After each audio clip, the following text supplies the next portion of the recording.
que NT1 n'existe plus par contre. Ça fait vraiment boomer de dire NT1, je crois. Je connaissais même pas C'est quand j'étais possible. jeune.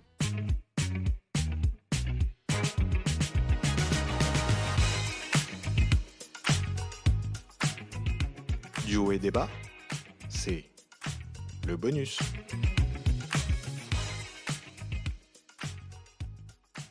Et on est de retour du coup dans cet épisode bonus du Exactement. premier épisode de Déo et Débat, donc Déo et des bonus. Et nous accueillons notre premier invité au café qui répond au nom de Doudou. Doudou, est-ce que tu peux te présenter en quelques mots ? Je suis dans la digne lignée de mes deux camarades qui recherchent quoi faire d'utile dans leur vie. Très bien. Et C'est une belle présentation. c'est en tant que trois chercheurs de but et chercheurs de sens qu'on avait envie de prolonger un petit peu ce débat parce que Doudou, toi, tu as, on va dire, la chance d'avoir commencé ta quête un peu plus tôt que nous et ça fait déjà quelques mois, si ce n'est années, que tu tentes des expériences différentes, en tout cas que ce soit d'entrepreneuriat, de l'investissement, dans le but de gagner en liberté et surtout de pouvoir trouver ton indépendance vis-à-vis du devoir et du Oui, travail. Exactement, l'objectif c'est vraiment de ne plus avoir de contraintes, ce qui est complètement différent de ne plus avoir besoin de travailler, mais plus avoir besoin de travailler de façon forcée et non... Et c'est plus avoir productif. besoin de travailler, pas plus vouloir travailler. Exactement, c'est se dégager la liberté financière qui est juste la liberté du temps après, et l'objectif c'est de faire ce que j'aime.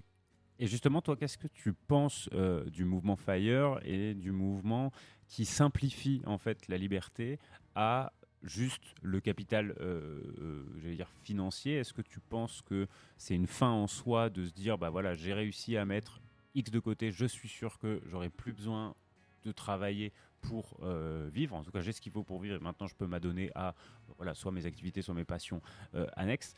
Est-ce que tu penses que ça suffit comme but ou c'est pas, enfin, Ah bah totalement. Enfin, si le but c'est de faire plus que ce qu'on a envie de faire, travail ou loisir, c'est sûr que la condition financière, si tu as la chance que tout aille bien dans ta vie côté santé de tes proches, on va dire, atteindre la liberté, c'est globalement dans la société actuelle, atteindre la liberté financière.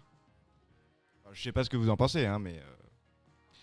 Si, mais, ça, ton préalable, ton préambule, je pense, est très important. C'est-à-dire, si tu as les conditions réunies en dehors de ça, avoir ce capital financier qui te suffit pour te dire, ok, bah là, je peux voir venir et je peux me dire que cette année, j'ai pas envie de bosser de manière alimentaire et j'ai plutôt envie de me consacrer à un truc qui va peut-être me rapporter zéro, mais sur lequel je vais pouvoir investir du temps, investir de l'énergie sans avoir à me préoccuper à un seul moment de comment est-ce que je vais remplir mon assiette à la fin du mois, bah c'est déjà une chance énorme, quoi. Ah bah c'est l'objectif. Et du coup, comment est-ce que toi, tu as découvert ce mouvement FIRE et comment est-ce que toi, tu t'inscris dedans? Qu'est-ce que tu mets en place pour ça? et au contraire, qu'est-ce que tu aurais à redire? Parce qu'il y a des choses que tu trouves pas forcément Alors, je suis pas non plus un expert absolu du mouvement FIRE. Moi, Comme nous. j'ai juste découvert ça quand je cherchais comment faire pour atteindre l'indépendance financière. Hein, globalement, c'était ça. Et j'ai trouvé ce mouvement. Vous en avez déjà parlé avant, vous avez résumé ce que c'était? Rapidement, oui. Ouais. Ok, d'accord. Donc j'ai découvert ça. Il y avait donc oui, l'objectif donc c'est d'atteindre l'indépendance financière. La promesse c'est en 7 ans en économisant une grande partie de son capital. Après moi j'ai pas fait ça parce que déjà en habitant à Paris c'est impossible pour commencer et dans les j'ai un emprunt remboursé. Bref c'est pas possible d'économiser 70% de son capital et en plus j'ai pas du tout le mode de vie et c'est pas du tout ma... Enfin, je me vois pas en gros sacrifier 10 ans de ma vie de 25 à 35 ans pour peut-être, si tout va bien, atteindre l'indépendance financière. Parce qu'en plus, le problème du mouvement FIRE, c'est ce que je trouve à chaque fois, c'est qu'il y a beaucoup trop d'incertitudes et on te dit en gros économise 70% pendant 8 ans. Ça suppose quand même de pouvoir préserver ton capital, de pas avoir d'embûches sur le chemin, que ta situation personnelle va pas évoluer. Donc, c'est-à-dire que si tu commences à le faire à 25 ans, que tu trouves... que tu te maries et que finalement tu as un enfant, bah en fait ton objectif il vient de quadrupler et ça devient plus du tout faisable en économisant 70% parce que tu génères juste pas assez. Donc, Et ça devient travailler jusqu'à 62 ans. Bah ouais, c'est ça, puis tu poursuis la retraite. Exactement, en fait. Voilà, c'est ça, et tu poursuis après on revient dans le Pour truc sans l'instant. fin, quoi. Ouais, d'accord. Okay. Donc, ce qui est d'accord avec toi. Ce qui te plaît globalement, c'est plus la philosophie du truc, les préceptes, plus que la mise en application concrète de se dire je vais absolument mettre en place cette méthode-là dans ma vie. C'est pas ça qui t'intéresse en fait. Ouais, non, c'est pas du tout appliquer la méthode Fire qui est quand même en plus assez genre mathématique, on va dire. Ouais. Si tu lis le bouquin de base, c'est genre un peu scientifique. Non, l'idée c'est vraiment ça, c'est d'arriver à toujours à en gros générer. En fait, moi, ce qui m'intéresse, c'est ça, c'est juste générer bien plus que ce que je dépense pour, au bout d'un certain temps, si possible assez court, donc disons 5 ans, 10 ans max, avoir dégagé le capital que j'estime nécessaire pour en gros vivre jusqu'à la fin de ta vie sans trop avoir besoin de te préoccuper de savoir si quand tu lances un projet qui te plaît ça va être financièrement viable ou pas quoi. Bon après en général j'imagine que quand tu arrives à économiser la somme pour vivre toute ta vie tu commences à intégrer en fait le système et du coup tu dois être quand même relativement conscient de est-ce qu'il y a un potentiel financier ou pas. Donc en gros, si tu veux continuer d'accroître ton capital, j'imagine que tu te diriges quand même plus naturellement vers des activités plus lucratives ou au moins tu sauras mieux les mettre en valeur. Donc après, je pense que c'est la roue de l'argent. Enfin, plus t'en as, plus t'en fais facilement, on va dire. Donc l'idée, c'est plutôt plus que le mouvement Fire, c'est comment générer beaucoup plus de capital qu'en étant salarié qui permet globalement pas de générer des capitaux suffisants pour arrêter de travailler avant 40 ans. Quoi. Et est-ce que tu lis ça, du coup, intrinsèquement quand même, à, j'allais dire, ton bonheur toi-même? C'est-à-dire que pour générer ce capital, est-ce qu'il faut que l'activité qui te demande, qui te permet plutôt de le générer, et doit être plaisante pour toi, en tout cas, pas plaisante dans le sens plaisir pur, mais en tout cas doit être pour toi intéressante et où toi tu peux décorréler ça complètement. Et si tu trouves une solution qui s'apparenterait à un travail, c'est-à-dire chiant, ça me fait chier de me lever le matin pour ça, mais bon, je sais que c'est ça et je sais que ça va me permettre d'obtenir mon but, ça serait possible? Ou est-ce que justement, parce que le débat c'était un peu sur ça aussi qu'on avait avec Mou tout à l'heure, c'est la recherche de sens, elle est liée à ok, j'ai envie de faire d'autres choses et j'ai envie de faire des choses qui me plaisent plus. Est-ce que ça peut être c'est lié à ça, ou est-ce que si toi tu arrives à trouver quelque chose qui te rapporte énormément d'argent et qui te permet d'arriver vite. Ouais, non, si demain je trouve un boulot qui paye 10 000 euros, ça va pas me saouler de le faire pendant 5 ans parce que c'est juste une question de risk-reward. En gros, si tu Est-ce que sais tu es sûr? En fait, ça va me saouler, mais ça va être à partir du moment où je considère que c'est sûr qu'après X temps, c'est gagné, c'est beaucoup plus simple quand tu vois la ligne d'arrivée en fait. Ouais, ok. Mais ça t'est jamais arrivé, toi, de quitter un travail sur un coup de tête? Pas du tout, c'est pas du tout mon genre.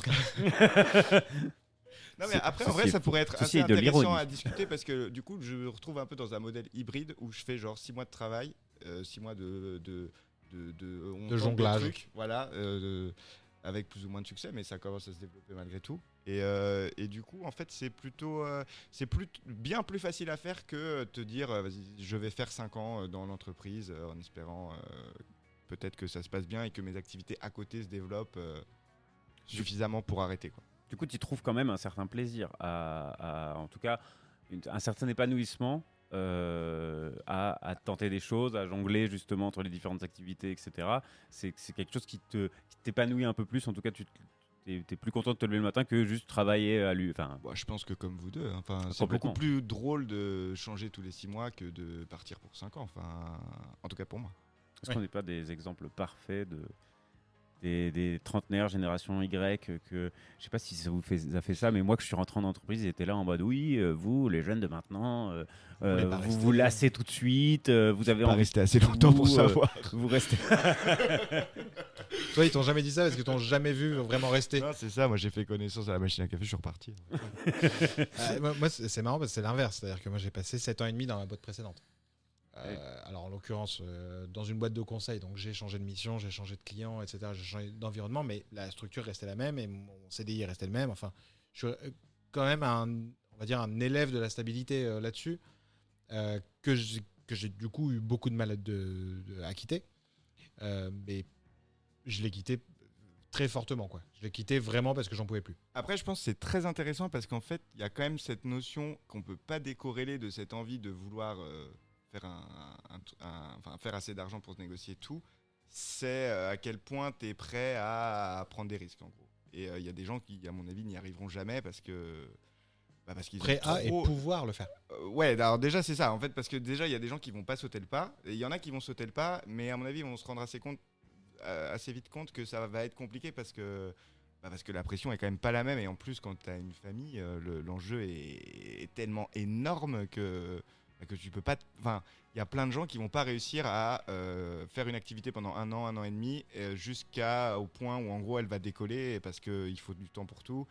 Et du coup, ils vont s'arrêter au bout de 2-3 mois parce que la pression va devenir beaucoup trop intense. Et ça, je pense que c'est un peu le mensonge du mouvement Fire ou de n'importe quoi. En fait, je pense qu'il y a genre 5% de la population qui doivent être capables de faire ça mentalement. Donc c'est pour ça que j'aime pas trop le côté mathématique qui enlève complètement cette capacité à résister à la pression, quoi.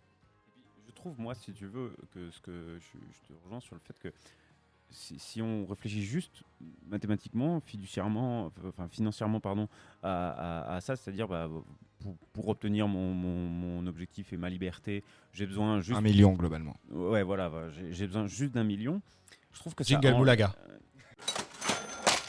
Monseigneur, il est 8h. Oui, oui, oui. Moula is the problem and Moula is also the key. Mais moi, je trouve que ça va rejoindre quelque chose, c'est que tu as des gens qui vont pas avoir besoin d'1 million pour vivre heureux, mais qui vont avoir besoin d'un sens à leur vie, de choses cool, quoi. Il y a des gens qui, de monter leur maraîchage, c'est ce qui va les rendre le plus heureux. Ils s'en rendent pas compte aujourd'hui. Et de rester bloqué et d'encore plus se bloquer et de se dire le seul moyen que j'ai de sortir de mon travail, c'est mathématiquement de faire quelque chose qui doit vite me rapporter, etc. Ça te bloque sur tout le reste, sur qu'est-ce qui est vraiment mon but dans ma vie et qu'est-ce qui me fait vraiment plaisir. Je trouve Oui, l'argent restera toujours un moyen, quoi. Ouais. En fait, on a fait les mêmes études en plus tous les trois, donc on n'est pas forcément un panel hyper varié et représentatif, mais je trouve qu'on a été construit, et la société française, je trouve, nous construit vachement sur... il faut que vous réussissiez, il faut qu'on travaille, il faut que vous trouviez quelque chose qui vous permet de vivre, comme tu dis, et de donner à manger à votre famille, mais pas vraiment sur qu'est-ce qui vous plaît, les gars. Mais ça, après, c'est complètement normal, parce qu'en fait, la société, en tant que société, elle n'a pas besoin vraiment de gens qui font ce qui leur plaît. La société, elle a besoin de fonctionner. Donc, s'il faut des caissières, des mecs dans les usines et des infirmières, la société, elle a besoin de ça. Donc, si elle met trop en avant l'émancipation, là, on voit, on appelle le Big Quit un tout petit truc, en fait. Mais si tout le monde partait vraiment pour faire ce qui lui plaît, la société, ça lui va Ça pas. marche plus. Ouais, le système, Ça il marche a plus. besoin de... Enfin, le système, on dit toujours le grand méchant système, et le système, il veut juste...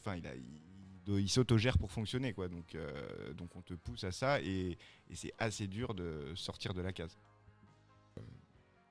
Cette logique d'émancipation, elle est plus ou moins facile à appréhender, en fait, en fonction des gens. C'est-à-dire que toi, ce que tu décris comme étant les 5% qui peuvent réussir à prendre ce risque-là, c'est conditionné par plein d'autres trucs. C'est-à-dire que je prends juste mon exemple personnel, mais je sais que j'ai pas mal de gens dans mon entourage qui sont dans ce cas-là. Moi, je viens d'une famille où je suis le seul de ma fratrie à être diplômé Bac+5. Je suis le seul à avoir fait une école de commerce, en l'occurrence. Je suis... Pour mon père, j'allais toujours... Depuis tout petit, il me disait que en fait, ce serait bien que je fasse un boulot maintenant, parce qu'en fait, sinon, il a peur que j'échoue. Tu vois, il a eu peur que j'échoue jusqu'à ce que j'arrive jusqu'à ma remise des diplômes. Où il a vu qu'ils m'ont donné le diplôme, il a fait Premier CDI. je suis fier de toi, mon fils. Non, le premier CDI, je l'avais avant le diplôme. Du coup, il voulait plus le diplôme, quand même. Il voulait plus le diplôme quand même. Et dans cette logique-là, moi, j'ai fait un emprunt pour mon école de commerce parce que j'ai une famille d'ouvriers, donc ils n'avaient pas du tout les moyens de me payer l'école de commerce. J'ai fait un emprunt et du coup, j'ai dû le rembourser pendant les 6 années suivantes. Donc, moi, la prise de risque à ce moment-là, je ne pouvais juste pas. C'est-à-dire qu'il fallait juste, tous les mois, je payais entre 600 et 1000 balles selon les moments où j'avais une mensualité. Juste ça, plus un loyer dans le centre de Paris. Je pouvais pas prendre le risque. Ouais. Et du coup, ça participe. Typiquement, c'est un très bon exemple de, je trouve, comment le système te bloque. Parce que, Absolument. En fait, on t'incite Absolument. vachement à faire école de commerce. Je pense qu'on aurait fait à peu près le même résultat, sûrement en faisant la fac, plus ou moins. Sûrement en se bougeant un peu plus. Mais Me dis pas ça. J'étais à la fac avant, je suis parti pour aller en école de commerce. ouais, après, bon, il y a d'autres contraintes à la fac, faut être plus autonome. Moi, Mais j'aurais pas voilà, réussi. par exemple, c'est un énorme boulet qu'on nous met déjà. Et en plus, la plupart des gens, ils vont très vite enchaîner sur le boulet de l'immobilier. Et du coup, là, Clairement. c'est terminé. Une fois que tu dois 1000 boules par mois, tu vas pas cliquer ton job à 2500 pour peut-être lancer un truc. Ou alors, il y en a qui vont le faire, mais il y en a, on revient aux 5%, et là, on n'est même plus à 5%, je pense. Donc, oui, et en plus, après, évidemment, l'origine sociale et l'environnement dont tu viens et joue vachement. C'est sûr que si tu es dans une famille qui a l'habitude, déjà qu'on t'inculque l'investissement très tôt, et la prise de risque, et que tu as 2 parents auto-entrepreneurs, tu vas pas avoir la même vision de ça que quelqu'un qui a 2 parents salariés ou fonctionnaires. C'est évident, ça c'est sûr et certain. Et le système t'apprend pas en fait. Le système s'en fout que tu sois heureux. C'est vrai. Le système s'en fout que tu sois heureux. Et ça, c'est une très bonne phrase. En Non, fait. le très vrai. système il veut que tu sois efficace pour lui. c'est Exactement. Exactement. Il veut pas que tu sois malheureux parce que dans ce cas-là, t'es complètement inefficace. tout. Ouais, non. Mais il s'en fout que tu sois heureux. Et voilà, c'est Ouais, ça. clairement. Il faut que tu ailles assez bien pour aller au taf. Et si tu es content de sortir, d'aller au match de foot le week-end, c'est cool. Mais si c'est pas ta vocation, tant pis en fait. Exactement. Je te propose de parler d'un sujet que tu as un tout petit peu utilisé en creux, mais que pour l'instant on est plus parti sur cette problématique de l'émancipation financière. Qu'est-ce que tu penses de cette question du sens de ton côté ? Est-ce que tu as besoin de faire un truc qui a du sens pour arriver à tes fins, ou est-ce que le sens c'est quelque chose qui vient de Que t'as manière pas trouvé secondaire ? encore. C'est un peu ce que j'ai dit. En fait, c'est une balance. On peut pas. Pour moi, on peut pas dire. C'est qui la balance ? C'est un peu tout le monde. C'est surtout où tu la mets la balance. Wesh. Il y a. C'est toujours pareil. Si on te propose un truc sans sens qui te permet de t'émanciper financièrement en 2 ans, en tout cas, moi, je dis oui tout de suite. Si on te propose un truc avec du sens où tu sens que on te dit d'avance que toute ta vie ça va pas marcher, moi je signe pas en fait. Donc c'est une balance. Et après, par contre, le but c'est l'indépendance financière pour ne faire plus que ce qui fait sens pour toi. Moi aujourd'hui, tu me proposes un 200K chez Total, j'y vais pas. Ah ouais, alors que moi si, et je rendrais les 200K, les millions que j'ai gagnés, après je le remettrai là où il faut. Mais en gros, ouais, moi je suis plus dans l'école make money fast, et après tu feras tout ce que tu as envie, quoi.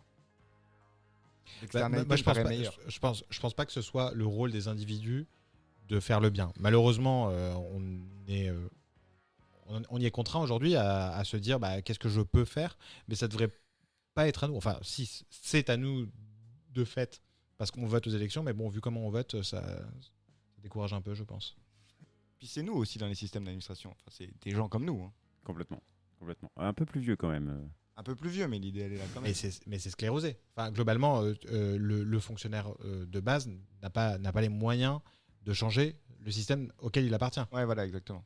C'est-à-dire que, moi j'ai des profs dans mon entourage, dans ma famille, ils me disent tous, on fait le maximum, mais on a 35 élèves, on n'a pas de moyens.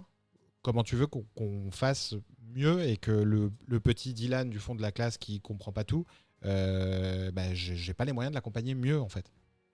C'est là où je rejoins du coup le côté, si c'est ce qui est primordial pour toi par exemple, c'est là où je dis fais 200 000 chez Total, et après tu feras, je sais pas, tu monteras une école ou une asso où t'aideras justement, et du coup tu referas, en gros tu rends à la société dans ce Je suis sens-là. absolument pas d'accord moi. Ok. Typiquement la fondation Bill Gates, Combat. je trouve que c'est une Une hérésie absolue. aberration. Mais pourquoi ? C'est Alors, une hérésie absolue. Alors Attention, j'aime beaucoup Bill. alors, pour 2 raisons. La première raison, c'est que ça sert des intérêts privés. C'est-à-dire que la fondation Bill Gates, elle a vocation aussi à faire rentrer des acteurs, notamment dans des pays africains. Et si tu regardes les donateurs de la fondation Bill Gates, il y a plein de gens qui ont des intérêts privés en Afrique et qui utilisent ce moyen-là pour parler aux gouvernants et pour faire en sorte à rentrer plus facilement sur ces marchés-là. Ça, c'est le premier point. Mhm. Et le deuxième point, qui est encore pire en fait, c'est que la fondation Bill Gates, elle finance principalement l'éducation. Et en fait, ça donne les moyens à une personne, donc Bill Gates, en l'occurrence, il y a soi-disant un comité de surveillance, etc., de définir le programme éducatif de toute une génération d'un pays, et donc de formater une génération à servir ses propres intérêts privés. C'est-à-dire qu'en fait, la population, en fait, c'est du néocolonialisme pur. C'est-à-dire que ça donne à une personne le pouvoir de d'éduquer une génération au sein d'un pays. Mais là, on part sur un débat beaucoup plus grand. Ouais, parce qu'en fait, c'est pas ça que je disais. Moi, je disais, je suis d'accord avec toi sur la fondation Bill Gates, mais moi, je disais, si toi, ça te paraît important, et ben, une fois que tu as fait ton argent, je te dis pas de le donner à quelqu'un. Je te dis, si ça a du sens pour toi, va construire des écoles ou des dispensaires dans des lieux où il en C'est manque. le rôle de l'État. Mais ouais, mais autre débat. on peut aussi faire notre part, en Il y fait. a 1000 débats là. Il y a 1000 Ouais, débats. ouais. Absolument, bien sûr. Enfin, je dis si c'est ça qui a du sens pour toi. Donc après, je te dis pas d'aller prêcher la bonne parole. Je te dis juste en gros, donner les infrastructures là où elles sont pas. Ok, on est d'accord. Alors moi, je suis plus de l'école Take a Nap plutôt que Make Money Fast. Mais on essaiera. Merci à tous les trois. Je pense qu'on peut conclure sur le fait qu'on fait partie d'un tout, qu'on fait partie d'une société, qu'on fait partie d'un système qui est peut-être pas facilement changeable, pas du tout optimisé, mais qu'on en est tous ces acteurs et qu'on peut tous aussi faire notre part qui nous ferait du bien à nous-mêmes et qui ferait peut-être du bien aux autres aussi. Merci pour ces bonnes ondes. Merci Doudou. C'est beau. Merci à vous.